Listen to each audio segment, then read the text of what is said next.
pessoal, obrigada por continuar a compartilhar do Infinito Afeto, canal que foi criado no YouTube para que pudéssemos pensar, conversar e refletir sobre assuntos contemporâneos que tanto têm desestabilizado os pais e impactado na pequena criança, desde a primeiríssima até a primeira infância. Hoje eu trago para vocês uma pergunta bastante interessante da Adriana Chaitel, mãe do Bento. Ela quer saber qual seria a melhor idade para se colocar uma criança na escola. Eu imagino que ela queira saber qual a melhor idade do ponto de vista da criança. E imagino também que seja uma escola da creche ou berçário ou da educação infantil. Bom, esta é uma decisão que tem que se levar em conta 3 aspectos. O primeiro, a dinâmica familiar. Se os pais trabalham fora, se os pais não trabalham, qual é o horário que os pais fazem e qual é a disponibilidade para os pais ficarem com a criança. Outro aspecto importantíssimo a ser levado em consideração são as necessidades da criança, principalmente da criança se ela for bebê, até ao redor dos 3 anos. E depois as necessidades da criança dos 3 aos 6 anos. E por último, tem que ser levado em conta também a escola. Qual é a linha, qual é a orientação desta escola? Quais são os fatores que importam para a escola? O fator é produção, é apresentação de trabalhos, é disciplina? Como é que essa escola funciona? Então, vamos conversar um pouco sobre esses 3 aspectos para que no final das contas os pais, então, tomem a decisão. Porque, na minha opinião, para se tomar uma boa decisão, antes de qualquer coisa, é importante que saibamos as implicações da decisão a ser tomada. O que implica essa tomada de decisão? Então, a primeira coisa que eu vou falar aqui é sobre as necessidades da criança pequena. Todo mundo já sabe, pelos vídeos que eu postei, que uma criança nasce totalmente 100% dependente do adulto para sobreviver. Ela não sobrevive se não tiver um outro, que a gente costuma dizer, um outro cuidador. Esse outro cuidador pode ser a mãe, pode ser a avó, pode ser qualquer pessoa que queira ou possa fazer a chamada função materna. No entanto, não pode ser um outro qualquer. Tem que ser um outro que esteja disponível para estabelecer com a criança um laço afetivo. Sem o laço afetivo, não há como esse outro estabelecer um vínculo com a criança. Porque a criança, quando nasce, ela não vem com nenhuma inscrição. O que quer dizer? Ela não sabe nada, ela desconhece tudo, ela está totalmente, completamente desamparada. É o desamparo primordial. Então, para vocês terem uma ideia, ela não sabe o que seria dor de barriga, o que seria frio, o que seria fome, o que seria calor. Ela não tem nenhuma informação, nenhuma inscrição. Quem vai emprestar para essa criança as suas sensações é o outro. Então, quando uma criança está chorando com dor de barriga, é o outro que vai emprestar para ele, supor que aquele choro seja de dor de barriga e vai, então, emprestar para ele uma fala que significa: ah, meu amor, você tá com dorzinha de barriga, vamos fazer uma massagem, vamos fazer ginastiquinha com as pernas, vamos colocar uma fraldinha quente. Porque esse outro também, quando teve a dor de barriga, quando ele era bebê, a mãe dele também emprestou para ele essas impressões. E assim sucessivamente. A mãe da mãe, a avó, a tataravó. Então, são informações que são passadas transgeracionalmente até chegar nessa criança. Então, daí, essa é a coisa mais importante que tem. Quem será esse outro?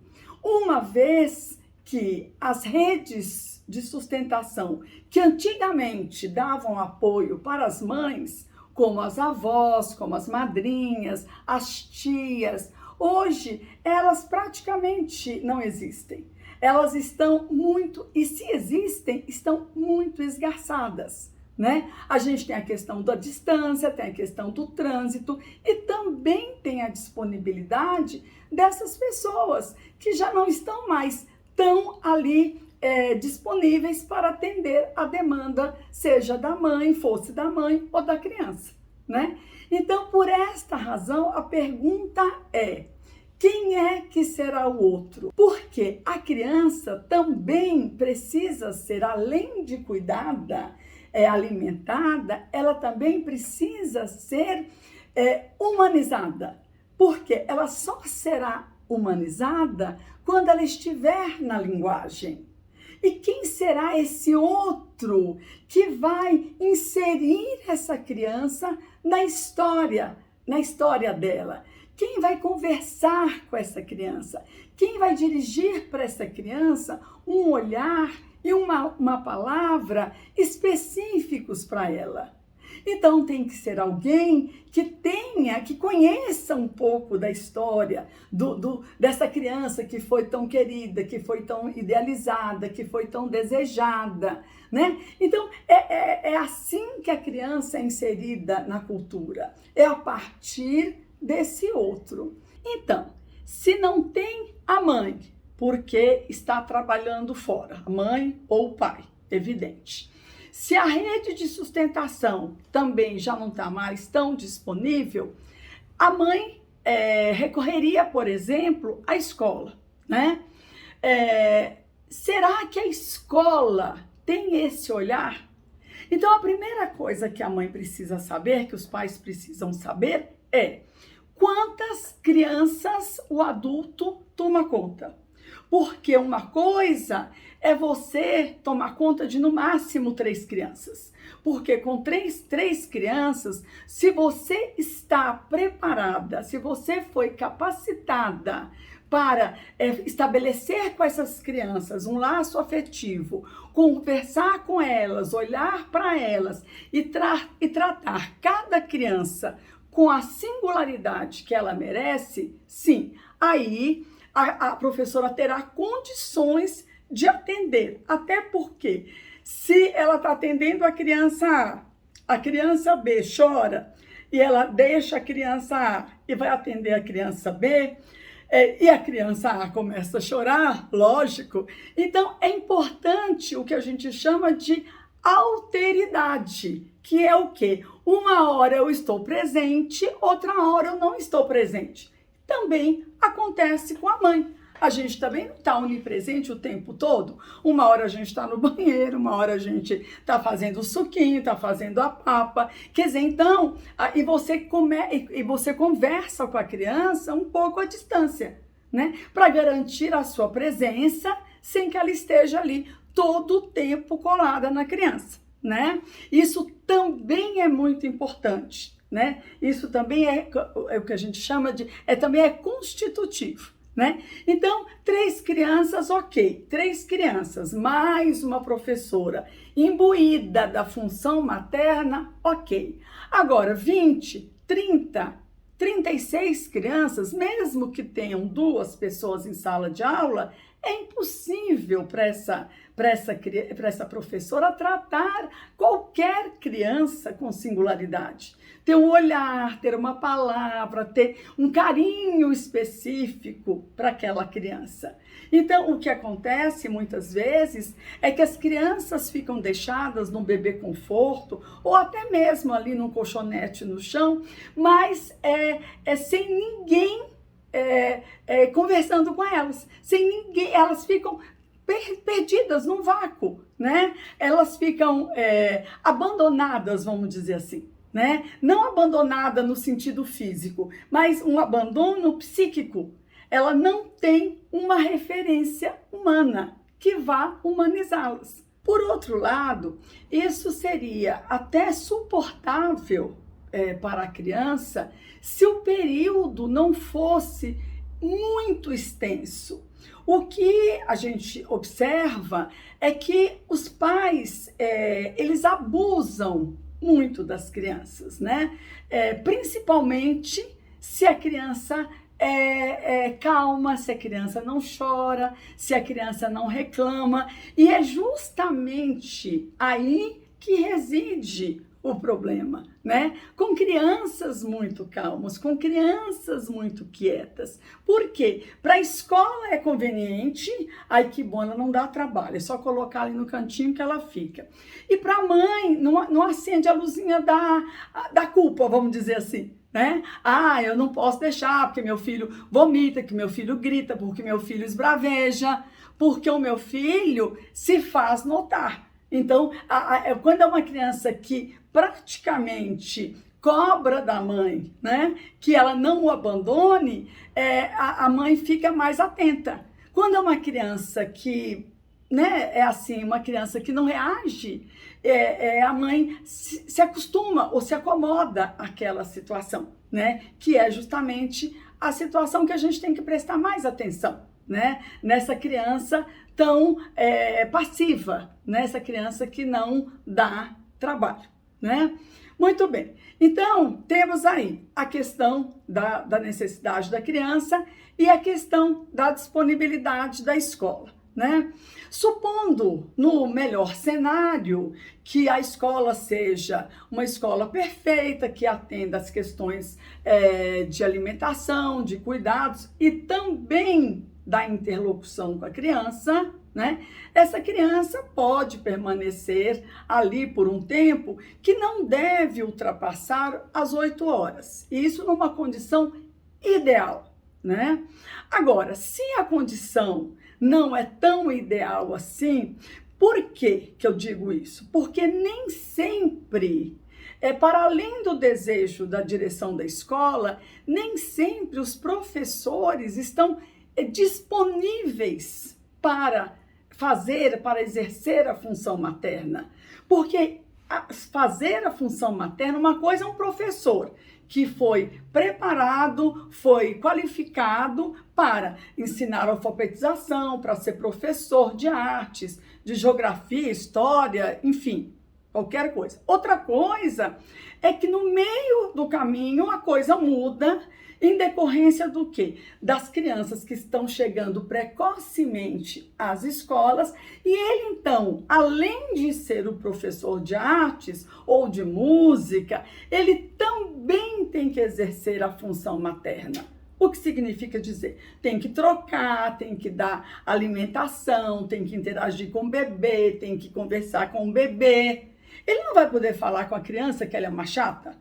Porque essa informação e esse olhar vai colar na criança.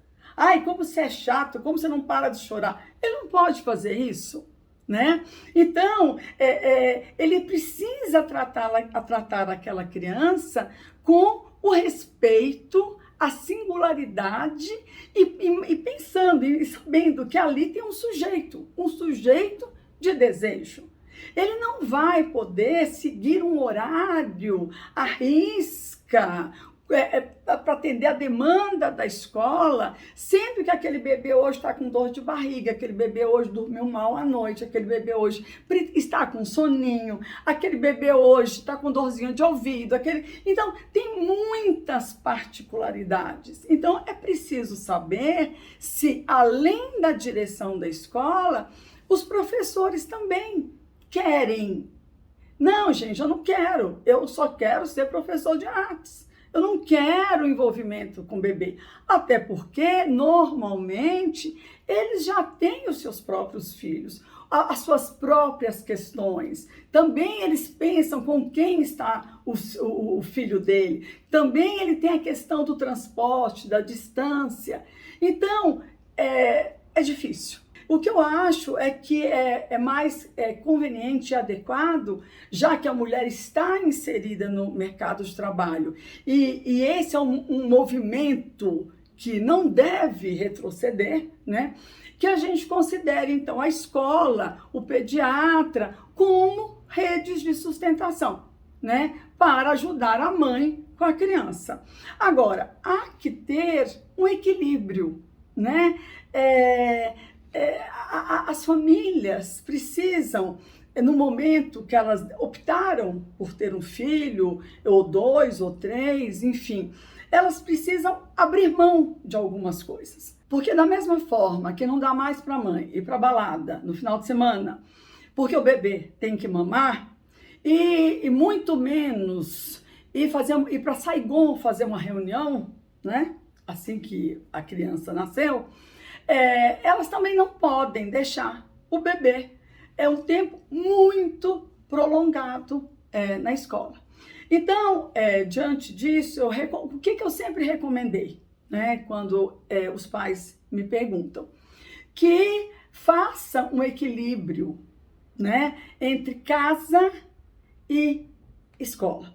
Porque também não adianta colocar a criança meio período na escola e deixar a criança, o outro meio período, longe dos pais, né? Porque no caso, vamos supor que a mãe opte por deixar a criança período da manhã, escola, período da tarde com uma babá, essa babá também não tem a qualificação, mesmo que seja uma babá extremamente bem preparada, ela não tem a qualificação necessária para ser esse outro na vida da criança, né? E ela conhece nada da história da criança, ela não tem como manter a interlocução com a criança, né? E além de tudo, a criança tem um concorrente enorme, enorme pela frente, que são as telas dos telefones celulares. Então, praticamente, as pessoas hoje ficam capturadas por essas telas se deixar 100% do tempo delas, né? Então, é um momento que não será um momento bom, não será um momento prazeroso e tampouco contribuirá com a constituição psíquica dessa criança, né? Além da criança ficar sem a companhia dos amigos, sem o barulho, o ruído, né? Tudo isso acaba atravessando a criança na escola, né? Em casa ela vai ficar ainda mais sozinha, né? Sem o outro na vida dela. Se a opção for a avó, eu já comentei sobre isso, é muito desleal, né? Porque a avó é a passárgada, né? Onde a criança é amiga do rei, né? E a escola não, né? Então, do jeito que na escola haverá 3 crianças para um professor, aquela escola ideal, né? No caso da avó, haverá uma avó, um avô para uma criança. Então, essa criança, óbvio, né, não vai querer voltar para essa escola, porque aqui eu sou tratada como rei. E lá, meu Deus, né, ninguém nem olha para mim direito. Então, o interessante é que, de fato, a criança fique 6 horas, 4 horas, 6 horas na escola e o resto do período com a mãe. Agora, entendam, é com a mãe, é com o pai, é com a mãe e é com o pai. Não é com a mãe, o pai e o computador. Essa relação triangular aí, ela só pode ser feita com o pai, não com o computador, né? Porque também a criança não estará acompanhada da mãe, né? Na verdade, não é a criança que estará, não é a mãe que estará com a criança, mas a criança que estará com a mãe, enquanto ela trabalha, enquanto ela faz supermercado, enquanto ela vai ao cabeleireiro. Tá cheio de mãe que leva a criança no cabeleireiro, ao cabeleireiro, né? Veja, não é que eu seja contra, mas são situações que não devem ser frequentes porque elas não constituem a criança, né? E quando eu digo constituir, eu insisto, não estou falando de engordar e crescer, eu estou falando constituição psíquica, né? Que quem é que faz essa caixinha aqui pensar, né? Então, é sobre isso. Quando não é bem constituída, quando tem muitas lacunas, pode trazer problemas, e problemas importantes. Então, respondendo agora, voltando à pergunta, né? O ideal é que os pais entendam e aceitem que a criança pequena precisa de um outro e que não pode ser um outro qualquer, pelas razões que eu já citei.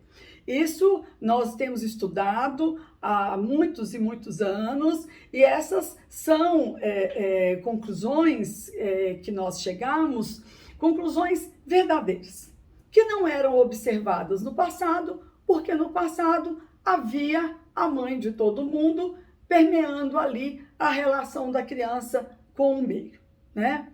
Então, isso os pais precisam entender. Meu filho precisa de alguém tão competente quanto a mãe para exercer a função materna.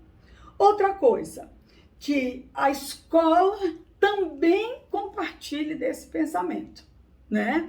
Que a escola entenda de fato isso e que não valorize nem trabalhinhos de artes, nem atividades em grupo, até porque a criança nessa idade não sequer reconhece o próprio corpo, quão dirá o corpo do amigo, né? Então, não. A escola não valoriza trabalhinhos, a escola não faz questão que tenha um horário que todo mundo vai seguir certinho. Tem um horário, sim, para orientação da professora e dos outros funcionários, né? Cozinha, copa, limpeza, enfim. Mas a criança é atendida na sua singularidade. E que os pais, por sua vez, repensem, pelo menos na primeira infância, até os 6 anos, o período que eles vão ficar longe da criança. O período que essa criança suporta ficar longe dos pais. Esta é uma decisão única e exclusiva dos pais. Quando eles não sabem das consequências, eles podem alegar: eu não sabia que podia acontecer isso. Agora, quem já sabe, quem se informou, quem escutou meu vídeo e divulgou, ao tomar a decisão, sim, certamente saberá das consequências de se ausentar durante muito tempo e deixar o filho aos cuidados de uma pessoa que seja anônima. Hoje eu vou ficando por aqui, até o nosso próximo encontro, e se você, assim como eu, é apaixonada pela pequena criança, assista o vídeo e divulgue em nome da criança.